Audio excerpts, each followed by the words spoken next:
très chers mamans, mes très chers parents, chers jeunes, je ne vous vois pas. M'éloignez-moi de vous, puisque pendant les 10 ans, vous avez toujours été avec moi.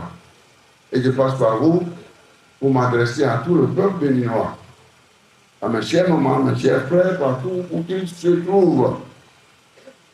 C'est à cause de vous que je suis encore là. J'aurais pu aller à Séoul, en Corée du Sud, et gagner 50 millions par mois.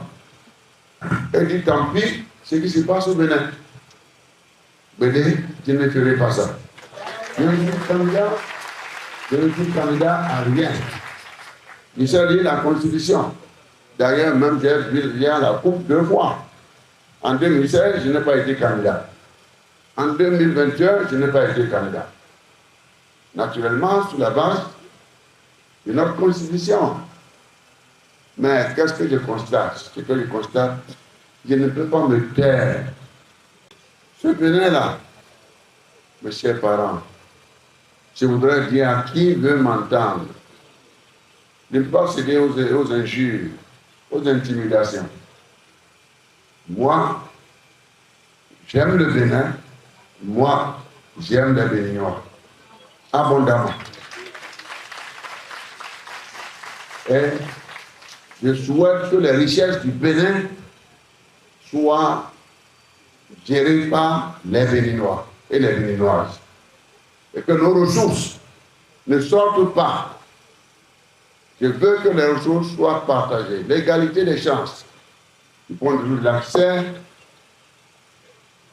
à nos biens, au service public, à la richesse nationale. Nous sommes respectueux des lois de la République. Mais si le droit n'est pas dit, alors nous assistons, et s'il n'y a pas la liberté, s'il n'y a pas le respect des libertés fondamentales, eh bien nous sommes en train de dire que nous sommes dans une république des lois. C'est-à-dire, quelqu'un qui s'assied, voici ce qui m'arrange. Le président de la République, c'est lui le garant de l'intérêt général. Mes chers compatriotes, je suis triste de ce qui arrive. Très triste, je viens de se avec vous. J'aime bien le président Patrice, je l'aime bien. Il est une créature de Dieu. Moi, en tant qu'homme, je ne peux pas chercher à lui faire du mal. Avec la foi qui m'anime. Parce que la Bible dit qu'il faut absolument aimer les malfaiteurs, mais il faut haïr le mal. Nous en sommes là en ce moment, mes chers compatriotes.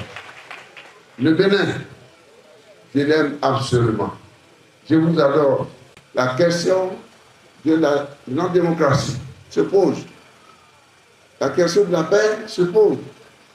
La question de la sécurité se pose. La question de l'économie se pose. La question sociale suscite pas mal d'inquiétudes quand on voit aujourd'hui la situation sociale dans notre pays. Mes chers dames, mes chers parents, la question diplomatique se pose. Regardez ce qui se passe, je crois que ça a été évoqué par le président Eric. C'est notre devoir de vous le dire. Nous sommes attachés à la République. Nous sommes attachés à notre patrie. Mais ce que nous demandons, restons ensemble. Restons ensemble. Tenez, les lois que vous prenez en alliant les forces de défense et de sécurité, pas la force ou pas l'argent, mais à la fin de votre mandat, ces lois-là deviennent des chiffons. Parce que les nouvelles autorités qui vont s'installer vont naturellement reprendre ça en cause. Mais vous aurez déjà tué. Mais si c'était consensuel, comme la conférence nationale a été consensuelle, si tout ça a été consensuel et que nous avons convergé, nous avons apporté le consensus dans le vote des lois.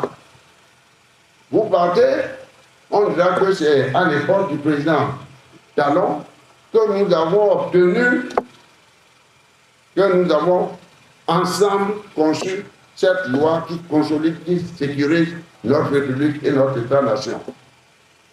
Tel n'est pas le cas aujourd'hui.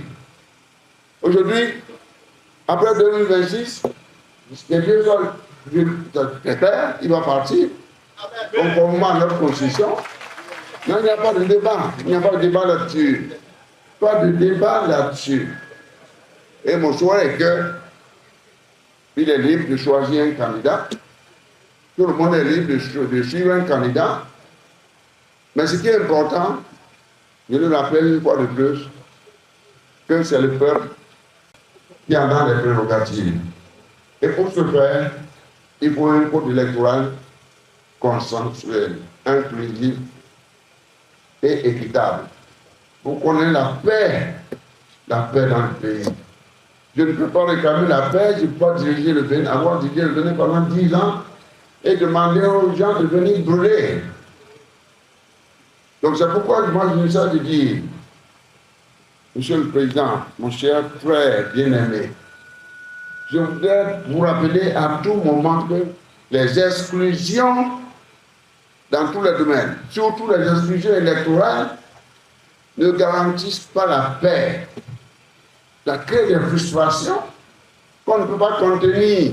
Ce n'est pas une question de critiquer pour critiquer. Aidez-nous.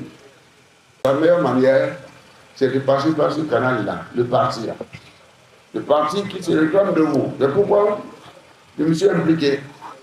Comme Sopolo s'était impliqué pour diriger la RB à l'époque, il était frappé par la limitation de l'âge. Il a été maire et il a été presque chef de l'opposition. Je suis content. Et je suis tout le temps avec lui. J'étais avec lui. Chaque fois qu'il y a un baptême de ma chère maman, Rosine, mais moi j'allais la voir pour l'embrasser. Je dis, ma chère maman, tu es belle. Et elle me dit, mais Sophie, parce que mon thème, c'était le changement. Le changement, c'est comme au Sénégal, Wadi dit, Sophie. Elle me dit, Sophie, mais j'étais insulté hier. Il dit, oh, laissez tomber maman. C'est des intrigues. Les gens qu'on construit le pays. Mais j'ai pris, dans votre intervention, vous avez dit ce que vous avez dit là, cet aspect c'est bon. Je vais en tenir compte.